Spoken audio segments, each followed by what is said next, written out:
Welcome to Ed Fluential Sports, where passion meets precision. As I'm your host, Ed, diving deep into the plays, players, and stories shaping the game. This is episode 28 of Sports Fanatic Forum, so let's get into it. Starting, obviously, big episode, WrestleMania, the main topic for today. But we're going to stay to the regularly scheduled programming, and I'm going to add 10 extra minutes for the prediction gauntlet to talk about WrestleMania. But let's get started talking about AEW Dynamite. Already covered the Alex Windsor Tekla promo, really good. I don't know why people hating on it.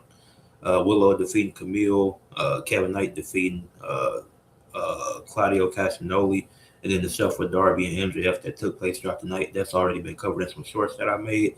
So let's get into what I didn't cover.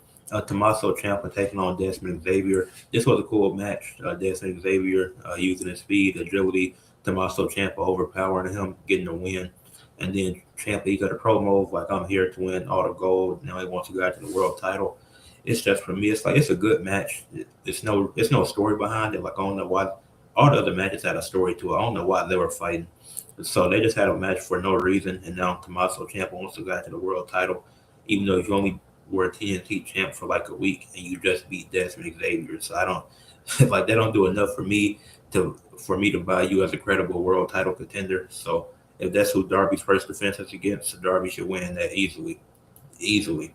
So yeah, Tommaso Ciampa is like a cool win, but beating Desmond Xavier, that don't move me. Like, that don't do nothing for me. You beating the tag team guy. Like, okay. FTR had a promo, which I thought was great. FTR, they've been cooking. They've been doing their thing. They just came off a win at Dynasty versus Adam Copeland and Christian Cage. And it was like put up put us up against anybody, CMLL, AEW, Ring of Honor, any other company that Tony Khan want to work with. We're going to take out everybody and we're going to beat them because we didn't already beat the top tag teams. We didn't beat the Young Bucks. We didn't beat Christian and Cope. Started beating the Hurt Syndicate, I think, when they won the title. So it's like we didn't beat everybody, so we don't fear anybody, and we're gonna keep these titles. So I thought that was a good promo. I don't know who is next. I do see a triple threat tag match happening because the Young Bucks and Christian and Cole could both argue that. Excuse me. That would, if it wasn't for interference through the Stokely, then they would have won. So I think you can justify by that and making it a triple threat tag match, triple threat tag ladder match. I think that'd be really dope and cool to see. And then maybe FTR retains, maybe the Christian and Cope get it.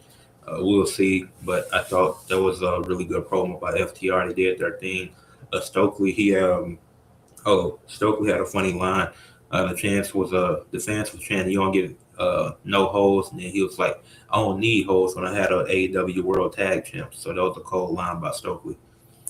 You had Renee. She interviewed Jericho. Well, she at least attempted to. They got two questions in, which is usually longer than most interviews on wrestling.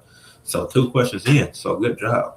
It's usually just one question, but she got two questions in. Then Ricochet came out there bald, which Jericho repeated throughout the segment, which was really funny because Jericho was like, if it wasn't for me going 1-on-3, then I would have beat Ricochet. So then Ricochet came out there and then he was saying how he beat him, how he had the upper hand, how he can beat him by himself. And then Jericho kept calling him bald in between every line that he said.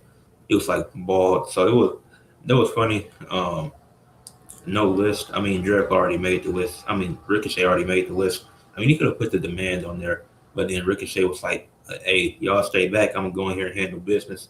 And Jericho started putting belt to ass. Then that's when the demand had to get involved.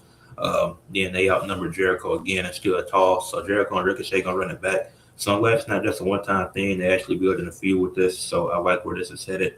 Probably get a second match. Ricochet probably get the win again, but it's gonna be fine. I think Jericho will beat both of the Gates of Agony in singles matches, and then he'll get his match with Ricochet. Then we lose that one again. But they're gonna have some really good back and forth. Like the last 2 weeks, they've had some good back and forth exchanges, which I've been enjoying. So this has been a good feud. It's been a good undercard feud so far. You had Will Ospreay taking on Hechicero in a match. Then you have Marina Shafir watching, and I was like, that's interesting. So I don't know if the Mox and Will Ospreay story is over, even though Moxley won, unless the Death Riders just want to take him completely out. So having Ospreay, it's like having Ospreay on TV is always nice. This match didn't have a story either. But if the man Hetchis, well, no, that's not true. Don Callis, he always has somebody to take on Will Ospreay, so he just wants to see Like he wants to see Will Ospreay taken out. The Death Riders want to see him struggle. So it's a lot of people after Will Ospreay and Don Callis and Moxley being the main ones. So it is a bit of a story. It's just why Hechicero. I mean, it was a solid match. He had a solid performance. The match wasn't bad. Marina Shafir watching it just had me confused because it's like Moxley already won. So why are they still paying attention to what Ospreay has going on? Maybe it's something deeper they dive into. Maybe I don't know, but you can't turn Moxley face at this point. I know a lot of people wanted that, but he did break Will Ospreay's neck in the storyline, so you can't just have him turn face. Because how can the fans like if he's going up against another heel, then yeah, the fans will cheer for him, but you're not going to cheer Mox against any real baby face like a Will Ospreay or like a Kenny or whatever. And then so I know Will Ospreay want to get back to the top, potentially win that world title, but if he coming off a loss, that might be that how they run the rematch with Mox. It's like you want to win the world title, but you can even beat me for the continental title. So I see it's it's somewhere they could still go with this. It'll just be like why. Yeah, I think I can see the logic behind it if they run it back. Then speaking of Moxley, he got a promo, and I was like, this had me laughing because he got a match against Nick Wayne later tonight for whatever reason. He was like, who am I facing? What's that kid's name? And I was like, wow, that's crazy. So he, whole time, they've been under the same roster. He don't know who Nick Wayne is because I don't think they ever interacted when they maybe interacted once, I think, when Christian had the contract. But yeah, when Christian had the contract and he had the match with Cope. Yeah, when Christian Cope and them, when Christian, no, when Adam Copeland first debuted around that time, it was like Moxley maybe interacted with him or saw him, but he was like, I don't know who this is, and I'm gonna take care of business. He was like, leave your mom in the back. So that was hella funny. He called Nick Wayne a kid, basically pretended he didn't know who he was, which maybe he don't. Maybe he truly didn't pay attention. Maybe he forgot about that feud with Chris. Well, no, they didn't have a feud. He just cashed in and lost. So maybe he didn't even pay attention. But that was hella funny. He was like, "Who is Nick Wayne?" He asked Daniel Garcia. I think he was like, "What's that kid's name?" Like that made me laugh. So yeah, shout out to John Moxley. That was a great promo. Then you had Hikaru Shida in a backstage segment with Chris Statlander, and she was like, "We're teaming up this weekend again." Like she was hella excited saying it, and then Chris Statlander, she was just looking like, yeah. And then so now Chris Statlander got another tag match with Hikaru Shida. And last week, I think, when they had the tag match, or this past weekend, they got the win. But Hikaru Shida, she was looking at Willow kind of, not Willow, Chris Statlander kind of weird. So I think Hikaru Shida gonna turn heel on because I don't know, like Chris Statlander not liking it. It would be hella easy to make Statlander go back to being a heel based on how the story is going. But it's like she just lost the tech, but now she's back to being a heel. I think having Hikaru Shida be the heel would make more sense because she had a match with Willow. She had and then she stared down Willow during one of her latest matches with Queen Amanada. So it's like I think it'll make sense. And then her forcing um, Chris Statlander into the match. So then that gives motive for Chris Statlander not to really try, especially if they lose. And then Hikaru Shida, she got assuming Statlander takes the pin, Hikaru Shida has a reason to turn, I guess, because she's been teasing it. But if they keep teasing this just for Chris Statlander to turn heel, it'll be a cool surprise. But I don't think Statlander needs to be a heel right now. She's having a really good face run, and honestly, unless you plan on doing a reverse of her and Mercedes when Mercedes comes back, but still, Mercedes can feud with Camille. Like it still is, like you can turn to Hikaru Shida heel and have her face off against Mercedes. See something we haven't seen before. So I think turning Hikaru Shida heel would make the most sense. You don't have to, because you're gonna be bringing back a face Mercedes Monet at some point. Because when she comes back, she's definitely gonna be a face. So yeah, I give Dynamite a 7.5 out of 10. Special episode, Spring Breakthrough. Like I said, it was a couple of matches where the story is. It was really just one. It was the Tommaso Ciampa match. It was like well, I don't know where the story is at. Then the other stuff I covered, like the Camille thing, it's like it's whatever. But you missed the mark on Mercedes and Camille when it was at its highest peak. So like you're not gonna get that. You can't restore that same feeling. Yeah, Darby winning, it's not bad. Like I can see the logic behind it. I can justify why Darby won. It's just that it had to be last night because it was in Seattle. Like you can justify it now. It just depends on how they book the run. And so they had to book the run very consistently, and he has to beat MJF, assuming they have a rematch when he gets done filming his movie or whatever. And so I give Dynamite a 7.5 out of 10.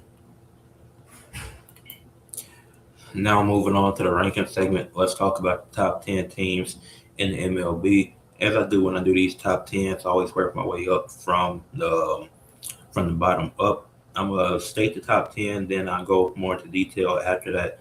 At or I might state the top 10 as I go, but we'll see.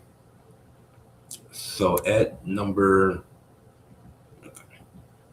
10, I got the Oakland Athletics, who are currently 10-8 on the season. They are first in the American League West, but they haven't been great. They've been okay. 56 win percentage, -7 run differential. Had won back-to-back games, 8-2 in their last 10. So they're picking up momentum at the right time.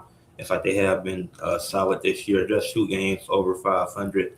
Langers is batting over 30, and he has 6 home runs on the year.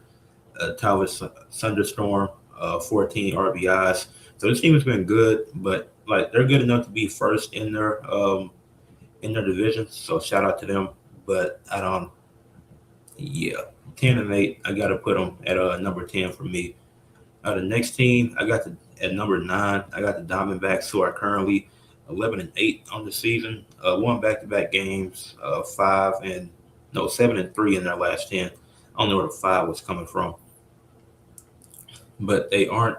Oh, the 5 is from their road record. They're not great on the road. Like they're just 4-5. So they're great at home, get the wins, but you got to be able to win wherever you go, which they haven't shown that they can do. Like they picked up a few wins, but nothing crazy. Uh, Keto Marte, 4 home runs. Corbin Carroll leading in. He's leading in batting average, RBI, OPB, and hits. So he's been one of the best right fielders in the MLB this season. So he's going crazy. Nolan Arenado, former Cardinal, so shout out to him. We got rid of him in the off season, so he's still doing his thing. Glad to see him succeeding. He got 6 runs, 13 hits, 2 home runs, 9 RBIs. So happy for him. I got a Nolan Arenado Cardinals jersey too, so I'm happy to see him succeed. It was ready. It was time for us to move on, so he can explore his next chapter. So wasn't mad at that move at all. Completely understood it. I thought he would have traded him last year at the trade deadline. But yeah, I got Arizona sitting right at number 9. Then at number 8, I got the New York Yankees, who are 10-8 on the season, plus 17 run differential, which is amazing. And so it's not the highest. It's a few teams that are higher, which they tie with somebody. But the New York Yankees, second in the American League East. Ben Rice, batting average 33.3. Aaron Judge had 7 home runs and 13 RBIs on the season. You got Aaron Judge, Chiselman, uh, Santon, whose first name I can't pronounce, Cody Bellinger. Like this team's been solid this year. Ben Rice, OPB 47.47. So they've been having a good year in general, but I do think it could be a bit better. I had them right at 8. Like they're 10-8, so they're not terrible, but just above 500. I feel like with all the talent on this team, they could be a lot better. Nothing crazy, but somewhere like the Padres are so really just 2 games off, so about 2 games better. So a little disappointed, but not crazy disappointed. Still enough to put them in the top 10 at this point in the season. So yeah. Next, I got the Cincinnati Reds at we're at 7. Yeah, Cincinnati Reds at 7, who are 11-7 on the season. Um, uh, Saul's uh, Saul Stewart is leading for he's leading at every category damn near except for hits because L.A. De La Cruz has 20 hits, leading the team, and then you got multiple guys. Sal Stewart also has 20 hits, so they're tied. So batting average, home runs, RBIs, OPB. Uh, Sal Stewart, he's had to carry this team, which it's like that's crazy to say when you look at this team and see some of the guys that they have, but it's like L.A. De La Cruz, he's doing his thing too, but and Sal Stewart, he's really putting in the most work, going crazy, been the most consistent, has played in every game, so he's going crazy. Not most of their guys have been healthy too, especially batting wise. Um, so yeah, the pitching has been solid for them. Then Rhett Lauder 3.52 EPA on the season so far. Then Andrew at bat, he has a 5.85 ERA at this point in the season. So yeah, I've got the Cincinnati Reds right there at 7. At 6, I got the Tampa Bay Rays, who are 10-7. Also, they beat my Cardinals twice, I think. Did they? No, I think we won that series, but it was a rough start for them. Yeah, a rough start to the season after losing 2 games to my Cardinals, which I was happy about. But they're currently strung together a 5-game winning streak, and they did this against one of the top teams in the Yankees. So they do got, and they beat them. They swept them that series. They went 3-0 versus the Yankees. So, like I said, I had a Yankees lower, and this is one of the reasons why. Because head to head, Tampa Bay, and have been, yeah, I got Tampa Bay at 6 and the Yankees at 8, and that actually makes perfect. Like that's perfect because, like I said, the Rays just swept them. It's still early in the season, so this could change. I do think the Yankees are the more talented team, but they didn't show it in that series. The Rays stepped up, and now they're going back-to-back games, just destroying the White Sox. Which anybody can beat the White Sox, who 2 years ago historically one of the worst teams. Last year improved a little bit, but we're still bad. But you still got to play these games at the end of the day, so I can't discredit a 5-game winning streak. Really impressive with what the Tampa Bay Rays are doing.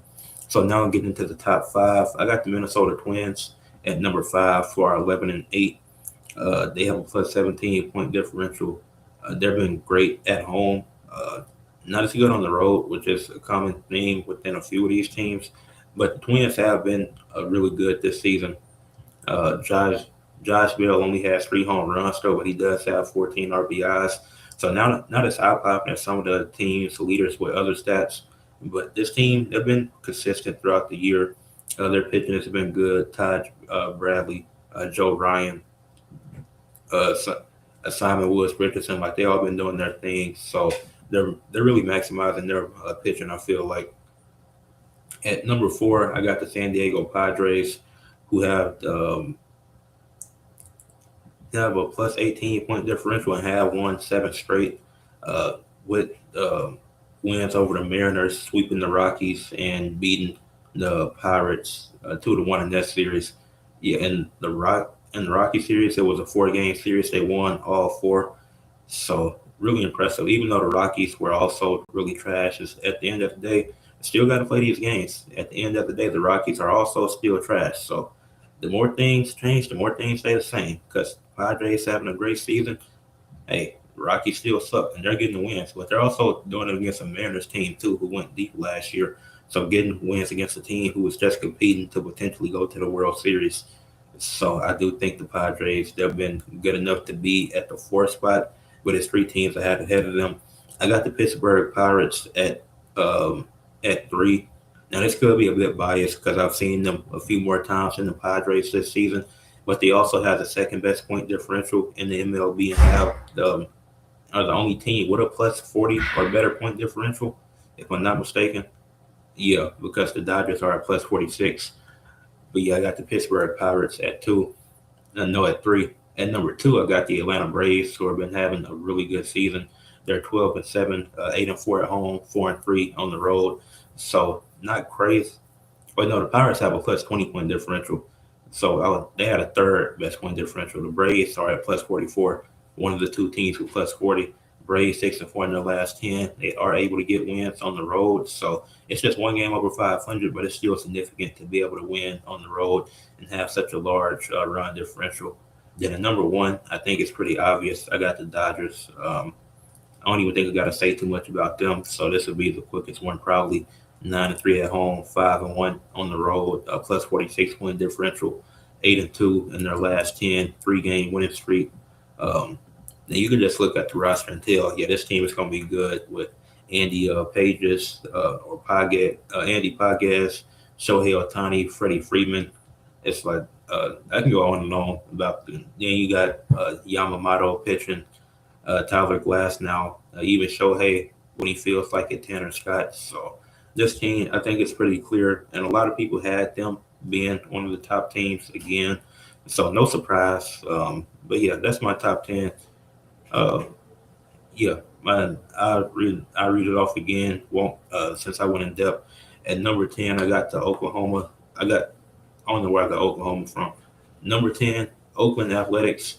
Number 9, Arizona Diamondbacks. Number 8, New York Yankees. Number 7, Cincinnati Reds. Number 6, Tampa Bay Rays. Number 5, Minnesota Twins. Number 4, San Diego Padres. Number 3, Pittsburgh Pirates. Number 2, Atlanta Braves. And number 1, the LA Dodgers. Those are my top 10 teams in the MLB at this point in the season. And we'll probably revisit this probably sometime next month. So, yeah. But now we can move on to the ice cold segment, and then we can move on to some hockey. I still don't know why I said Oklahoma there, so I'm really confused myself. But ice cold, the Florida Panthers are missing the playoffs, and it's an uncommon sight for them as they've been going crazy the last few years.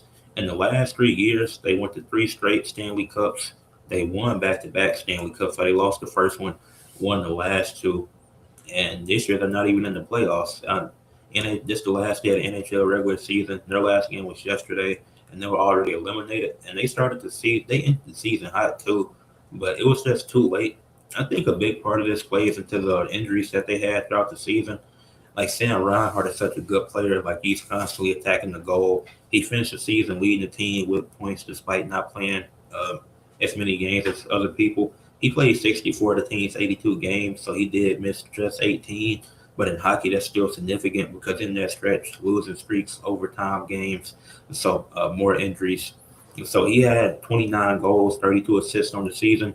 He was a minus 18, but like I said, when he was out, it was somebody else that was out. It's like Sam Reinhart, really great player, but just couldn't do anything this year. And well, he was injured. So and then it was other injuries that kept guys out for longer times. And to talk about the Florida more as a team in general, as far as like record and stuff like that goes, after getting to the Stanley Cup 3 straight times and winning back to back, they had the third worst record overall in the Eastern Conference, and the record system is based off points, which I find really weird, but it is whatever. They had the third worst record in the Eastern Conference based off points. Then they had the second worst record in their division in the Atlantic Division. And so if they could have at least been solid in their division, they would have had a better chance.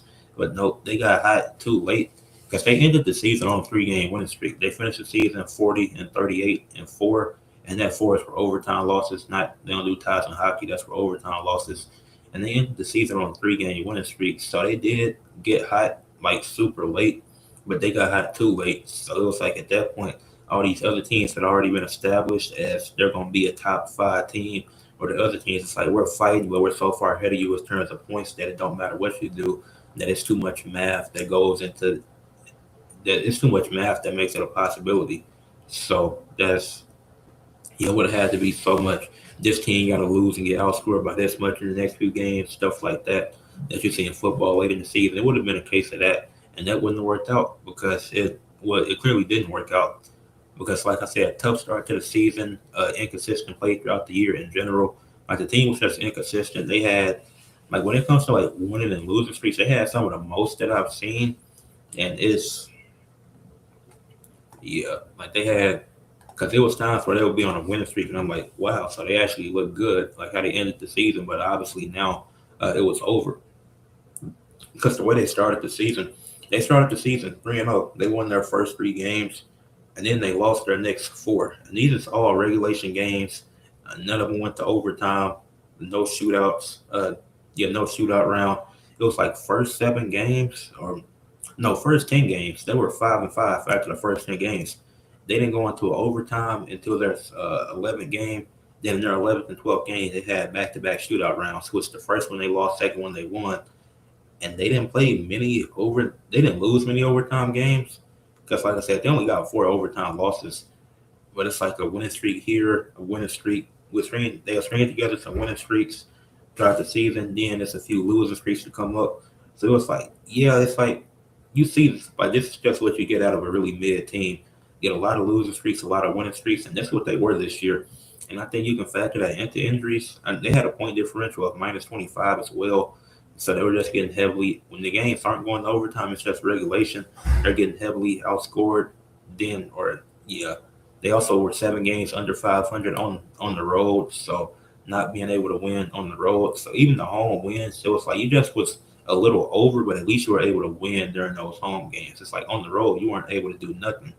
I know. So Yeah, not good. Not a good sign for them.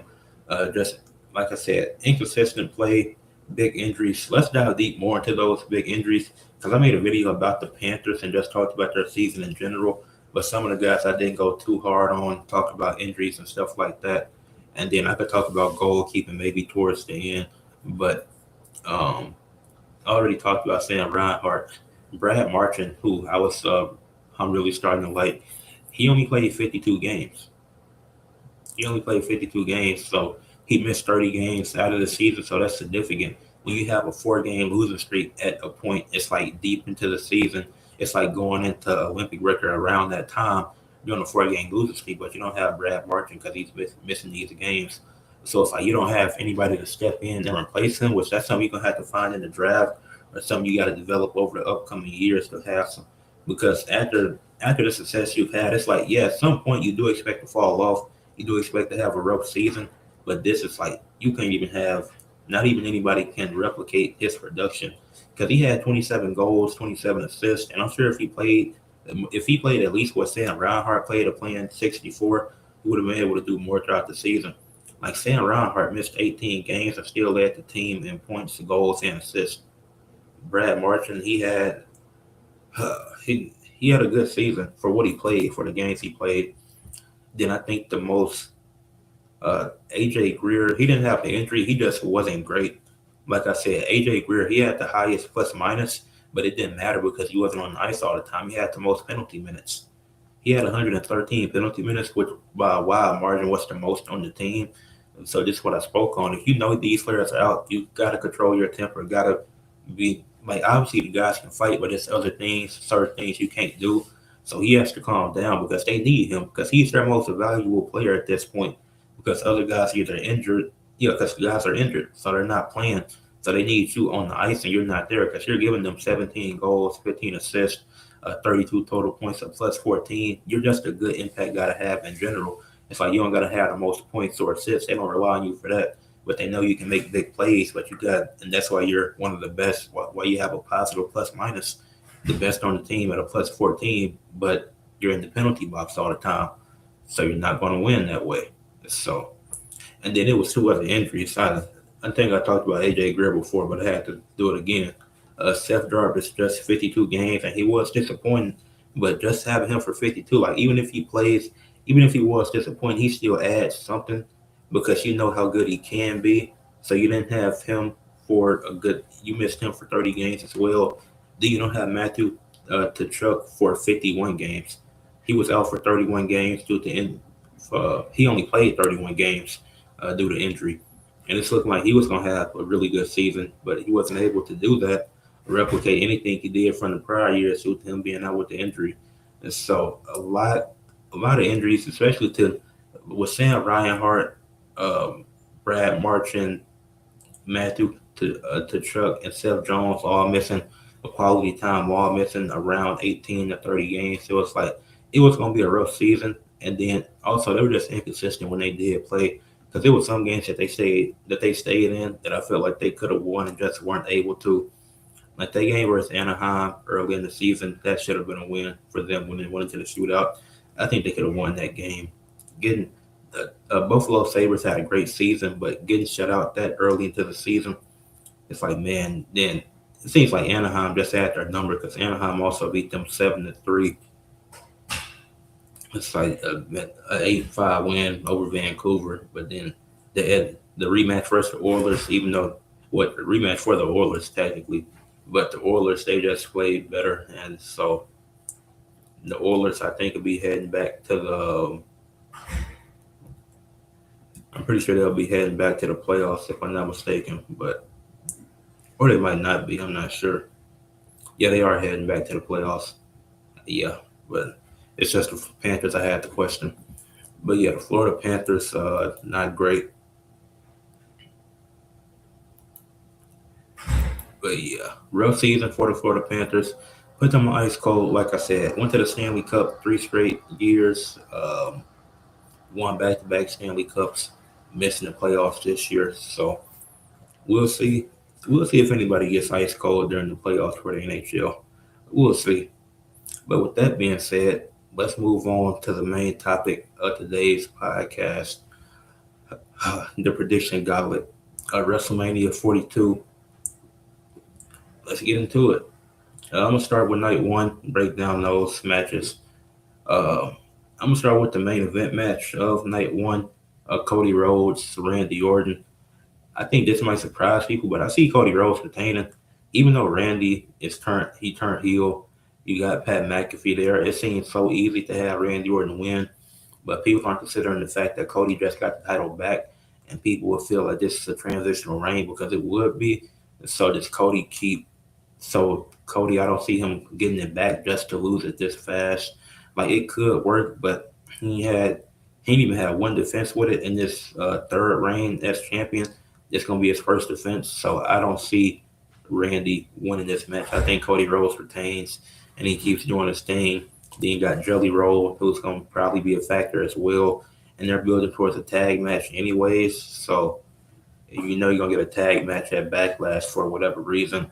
So it seems easy for Cody to retain, especially when Jelly Roll he's gonna come out there trying to isolate Pat McAfee. Randy might go for the punt kick, but Cody will probably reverse it, end up hitting a couple of crossroads to win. So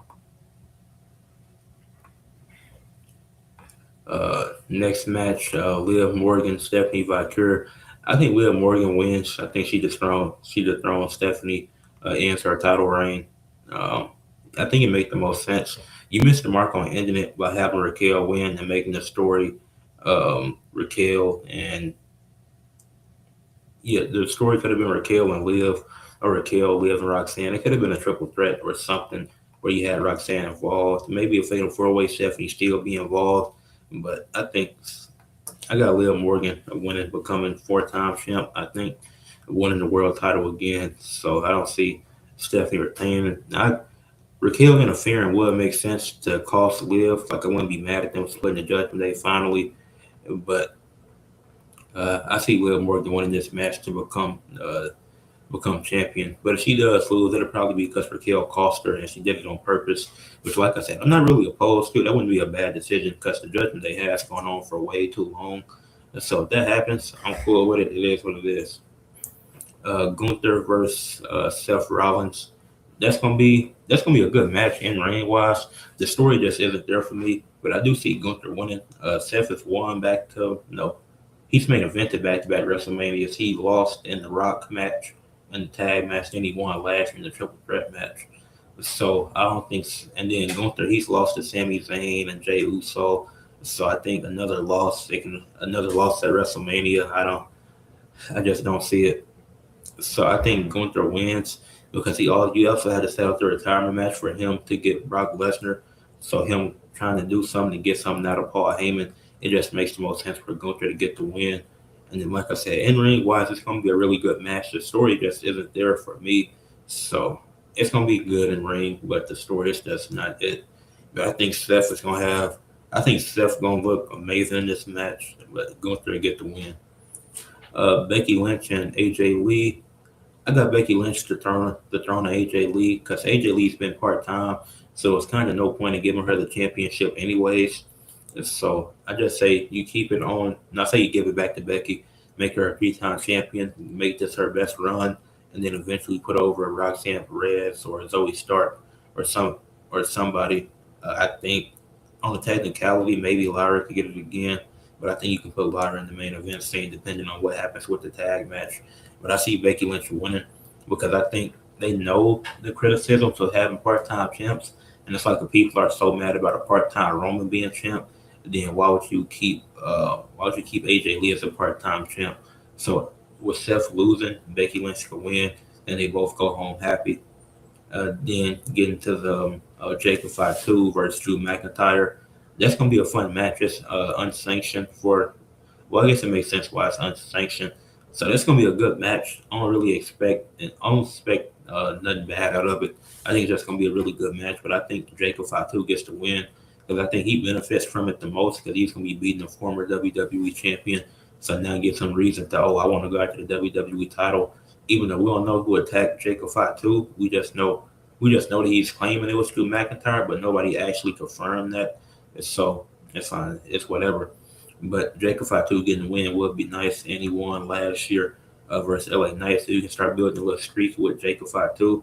Everybody don't need one, but just it'll be a cool stat in winning that back-to-back WrestleManias. You got the Vision and Speed taking on the Usos and LA Knight.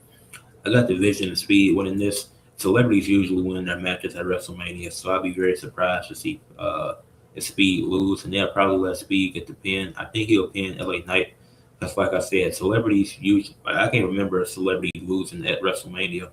It's the biggest event. It's always a celebrity match, and you want to make that celebrity look good. That's why you've had Bad Bunny, Johnny Knoxville, Mr. T, etc. That's why you had them give them matches, had them win, bring more ticket sales, bring more exposure to the product, and then they also get the win because they're putting their body on the line for something that they don't do. So, uh, so that would make sense to have a Vision and Speed win, and then um, the Vision titles. So uh, losing with the tag titles really don't make sense. Division or they just beat the Usos for the tag titles.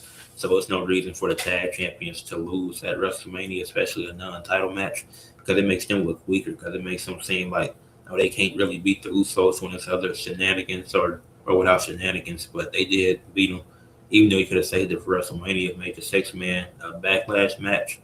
Um, you got the Speed and Division. They got to get the win here. You can't have the tag champs lose. I get on. It just don't make sense. Nia Jax slash Legend versus the Bella Twins versus Lyra and Bailey versus Charlotte and Alexa. This is the planned fatal four-way tag team match that could happen. Um, only now, assume if Nikki Bella is cleared, you got the Bellas winning because I know she's out with that ankle injury. But if she's cleared, the Bellas are definitely gonna win, get their WrestleMania moment, and then do their thing. But Um, they now if the Bellas aren't in there, there's rumors that they could be replaced by the Kabuki Warriors. If that's the case, then Lyra and Bailey could become the new champs, in my opinion. But either way, I think no matter who's in the match, the end result is going to be a new tag team champions out. I would like to see Nia and Lash retain, but I doubt that happens. So that's for night one. It said they're weak though. They only beat the Usos because of speed, but they're not weak though. They had beat the Usos in a qualifying match to get the shots at the titles, and plus they was putting on a good performance. It wasn't just because of speed, because LA Knight also got involved when he didn't have to. So the the speed turning wouldn't make sense. That don't. There's no story there. Plus, Speed and Logan are friends outside of wrestling. So Speed just turning, they don't really do nothing unless Speed has a match, which I don't see. I think this just a one-off thing for Speed. Like it's always a celebrity that gets a match, and he got the match this year. So moving on tonight too, got Javon Evans in the ladder match with Penta, Rey Mysterio, Dragon Lee, JD McDonough, and Rusev. I think this is gonna be a banger of a match. It is weird that it's four faces and two heels, but whatever. I do got Javon Evans winning. It's gonna be a really good match, but I think Javon Evans winning makes the most sense. Put a strap on him. He's more than earned it. Putting on banger matches, having funny segments that gets the crowd engaged and gets people hyped. So, but everybody loves Javon Evans, and so it makes the most sense. So that's how it's gonna work out. That's how I think it's gonna work out. Javon Evans gonna get the win. Cause Speed doesn't want to be cursed. That Speed, that curse don't matter. Obafemi and Brock Lesnar. That's gonna be a. I know that's probably gonna start the show. That'll probably be 10 to 12 minutes. I got Oba winning. Uh, Actually, no, I don't. I got Brock winning. Actually, I think Opa should win, but with the promo Opa had, I think it makes the most sense that Brock gets to win because it's gonna be if Oba's getting all this offense in, Oba just cut this generational promo. It's like Brock, he has to do something. He's still the heel in this, so he can do something dirty to get the win. maybe they run it back, or maybe Brock puts him over, and it's like, hey, he almost got me, and then he announces that his last match will be at SummerSlam.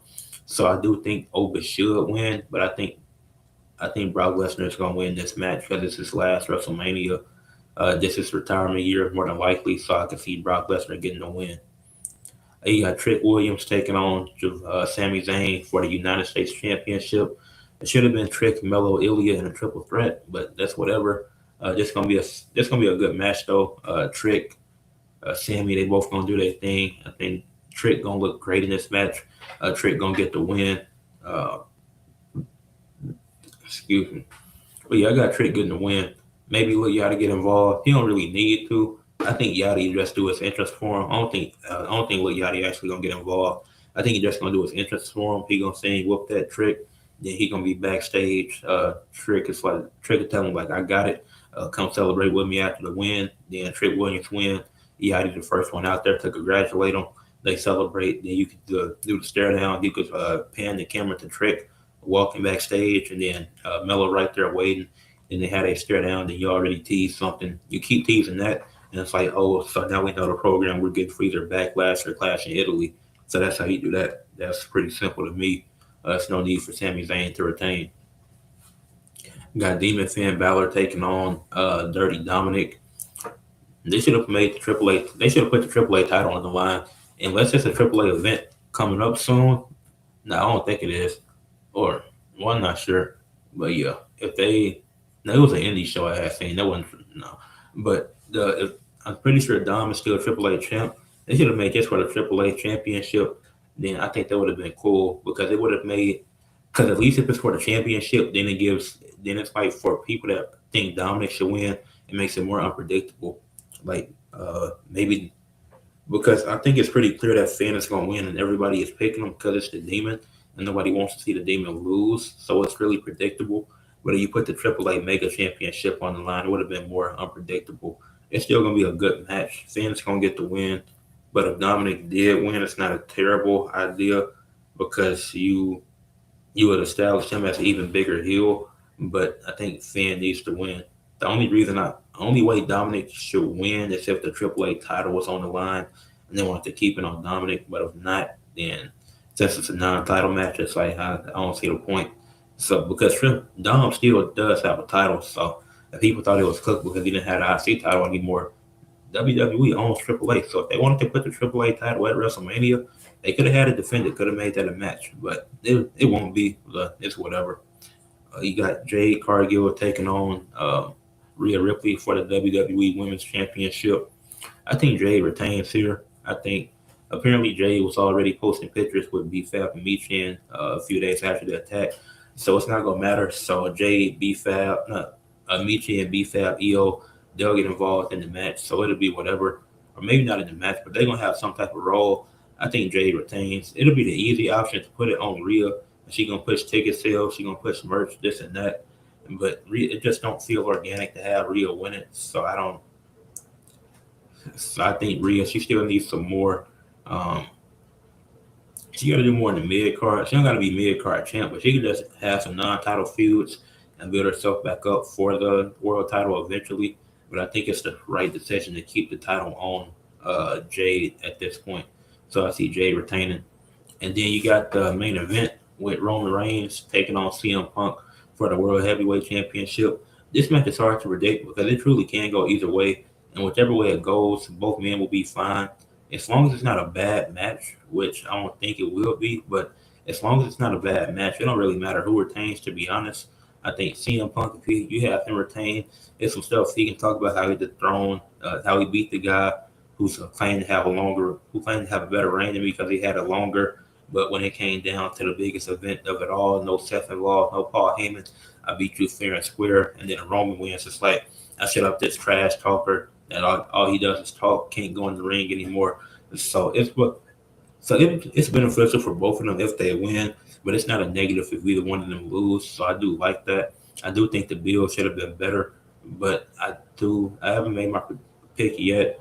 But it should be a solid match. Main event, I think Oba and Brock would have been more worthy of the main event for this night because that has had the better build. Then Liv and Stephanie's had a better build than Randy and Cody. So I would have made those two matches the main event based purely off of build and what's the best stories in WWE. But they want to put the matches that's pushing the most tickets, not really paying attention to what is the best story. And so I do have Roman Reigns winning though. I do think he gets his crown back. He wins the world heavyweight title for the first time, and he's back at the top of the mountain. I do see that happening. But like I said, if CM Punk retains, I wouldn't be mad at that. That's not a bad idea. But I got Roman winning. Um, read some of these comments. Techless hilarious. Yep, she sure is. Said you got Cody winning because they need the tag match at Backlash. It could be Randy due to the stipulation. They can find the loophole. They can find the loophole around that. So they always do. So they will. Even if Cody wins, they can find the loophole. Said Liv's never had a Mania win. By the way, that's surprising. I didn't know that. I know she lost last year, but I thought she would have had at least one. Stephanie is a born. She just needs to turn heel. She put on some great matches. This match will live in a cook. And Gunther should win. Yeah, he got to win to make the most sense. Braun Breaker interference. Yeah, I can see that. I think Braun Breaker clear, but they didn't want to rush him back super fast. So I wouldn't be opposed to that. Said you don't care about night one. It's some solid matches on night one, but it'll be whatever I guess. But night one got some stuff. AJ can win, so JC should win on Monday. Yeah, that won't be happening. Even though I could see JC Jane getting a push, depending on who has the title. Depending on how they call her up too, if she's gonna be a heel or a face. So I could see JC Jane winning the IC title. Not yet, but when she gets called up, I can see her winning by SummerSlam. Said Jacob winning easily. I don't think it's gonna be easy because I think it's still an off chance Drew could win because he was just WWE champion and they never actually revealed who attacked Jacob Fatu. So it could be Drew and then he could reveal the footage or whatever. So I don't think that's easy to predict. Speed's curse. Yeah, I don't think that curse really means anything. They only apply to certain people, so I don't really like how they do that. Or Penta retains. I can see Rusev winning. I think it's only two heels in the match. So if they went with a heel to win, it would make sense because Devon is the obvious choice. But if you went Rusev, want to establish him as a heel, and then you can run back him and Oba Femi at some point, since Oba had beat Rusev already, especially since Oba is a face, it would make sense. So Javon don't win. It's not the end. I do think it'll be bad if he lost, but I think Javon will win. But it could really go. It's three options. It's either Penta retains, Javon becomes the youngest IC champion, or Rusev gets it, establish him as a top heel. He finally gets rewarded for coming back and doing all the stuff he had to, paying his dues or whatever. And then him and Oba can run it back, have a longer match, and then that's how Oba finally becomes a singles champion in WWE. Then maybe you run back Javon and Oba on the main roster and let Javon get the win this time. It's a few routes they can go with that. I said Jay turning on song. I don't think Jay turns. I don't see it. I mean, maybe, but said Roman should win and then set up Femi to fight Roman at SummerSlam. You want the belt involved. That would be my fantasy booking. That's not a bad idea. I mean, that'd be a good match. So I wouldn't be opposed to it. It just depends on how they build it. Who is the heel or face in that scenario? I mean, I feel like Roman will have to be the heel because the fans love Oba, so they would definitely want to see Oba with the win. What's the name? So yeah. But that wraps it up for my WrestleMania predictions. Night two would probably be better though, but night one won't be terrible. I think I think night one was better last year, to be honest. But I think night two got it this year. I'd be surprised if night two don't have a better night. And John Cena's hosting. So cool. All right, now moving into the next topic, impact stats. Natalie Foster is leading Major League Volleyball and service aces. For those that don't know what an ace is, immediate score. So as soon as the ball is served, the next play is a point, and there's no rally involved. So, I mean, so when it comes to being aggressive, being dominant, Natalie Foster has been that. She's leading the MLV in service aces for the Orlando Valkyries. She has 48 aces on the season, which is clearly the most. Nobody else has over 21, which is Mia from the India Ignite with 21, and then third is 20 from Kia Reinhardt from the Omaha Supernovas. So you got two other women that are sitting at 20 or more, but Natalie Foster is just dominating this category. So when it comes to the ball being served, she's ready to spike it. She's ready to do spike, dig, block, whatever it is necessary, move well. She's willing to do that to score. She's averaging zero point 0.6 aces per set. Nobody else is averaging over 0.28. So you can nobody else is averaging over that set. And so I think then the Valkyries, they haven't been great.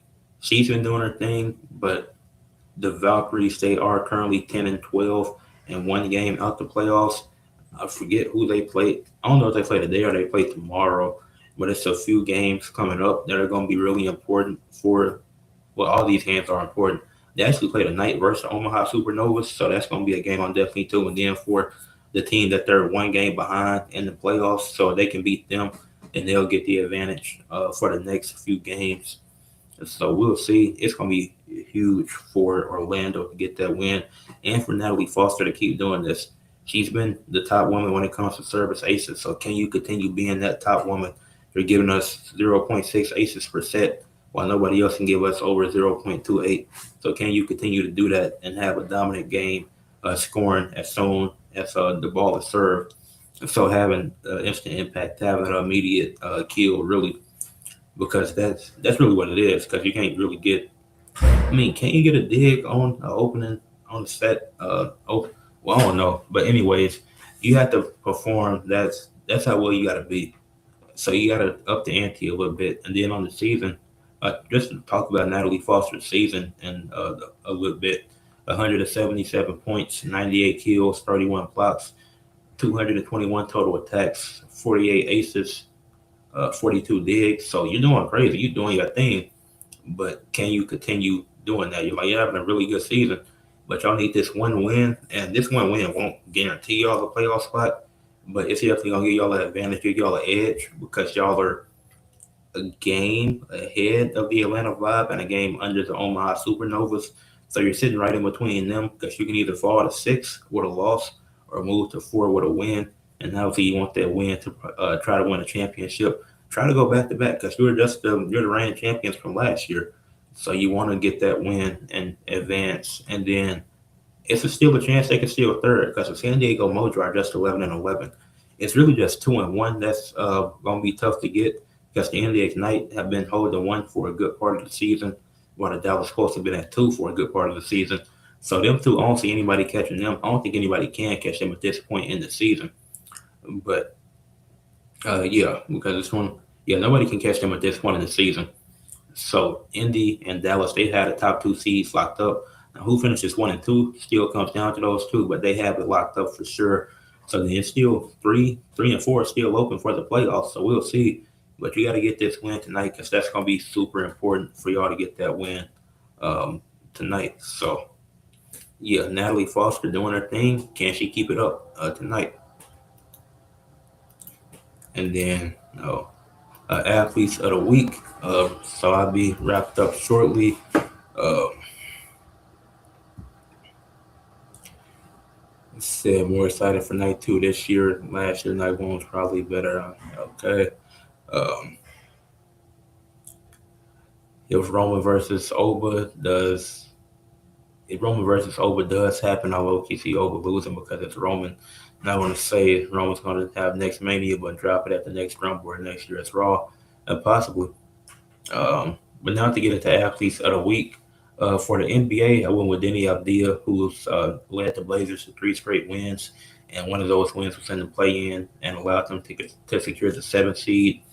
They averaged 33. He averaged 33.6 points per game, one block per game, 5.6 rebounds, nine assists, while shooting 58% from the field, 39% from three, and 81% from the free throw line, while also having two double doubles. So a really good week from Denny Abdia, and in his first playoffs, had a 41-point performance in his first ever postseason game. So that's huge. For the PBA, I went with Chris Prather. He competed in the PBA New York Classic step ladder and was in all four matchups. He won the first three, then ended up losing the last one to Austin Grammer, who bowled a 299. But he still had a really impressive week and wasn't terrible in that game. It just wasn't enough to keep up with Grammer. But 3-1, 75 win percentage in the step ladder, and then getting all the way there from being five to battling to take on the one seed. You can tell he got tired down the stretch, but really good weekend for him. For the MLV, Major League Volleyball, went with Zana Tiller. She had led the India Ignite to two wins this week. They went 2-0, and they improved to 18-4 in the season and still hold on to that one seed. She averaged 21 points per game, 20.5 kills per game, 41 total attacks per game, and 2.5 digs per game. For the NHL, I went with Josh Norris for the Buffalo Sabres, who went 2-1 this past week. He had two goals, two assists, four total points, was a +5, had 25 face-off wins and 23 face-off losses, had a 52 face-off percentage. And then Sabres finished the season 50-23-9, led behind his excellence down the stretch to give them those last two wins to get to 50. For the MLB, I went with Teoscar Hernandez for the Dodgers. I mean, Dodgers the best team in the MLB, Major League Baseball. So I would not go with one of their players since I talked about them earlier. They went 5-1 this week, and that one loss came when Hernandez was out the lineup. But he had 5 runs, 6 hits, 2 home runs, and 4 RBIs. He had a really good week. Did his thing. Dodgers. There's something that's such an all-around team and can drive to be bad and all. So yeah, Teoscar Hernandez, he gets my athlete of the week for Major League Baseball this week. For WWE, I went with Lyra Valkyria. She got a big win over Charlotte this past Monday Night Raw. A banger of a match, good way to start, good way to build up the women's tag match at WrestleMania. For AEW, I did go with Darby Allin. Him and Andrade put on a great match at Dynasty. Darby came away with the win. Then cut a really emotional promo on Dynamite last night. Was able to win. Then got the match in the main event and won. Finally climbed that mountain. Second mountain he's climbed. He climbed Mount Everest. Then that second mountain was winning the AEW World Title and beating MJF with the overhead lock, and he was able to do that. So shout out to Darby Allin, new AEW World Champion. And then for TMA, I went with Mustafa Ali. Great promos over the week on through social media on Impact, and then he capped that off by defeating Trey Miguel at TNA Rebellion to become the new international champion. So a really good week for Mustafa Ali. Like I said, the promo has been on another level. The match with Trey Miguel is really good. One of the best mid-card matches TNA has put on this year, and that match stole the show for me personally. So they was going crazy. Anytime they wrestle each other, whether it be a tag match or one-on-one, them guys go crazy. And so shout out Mustafa Ali.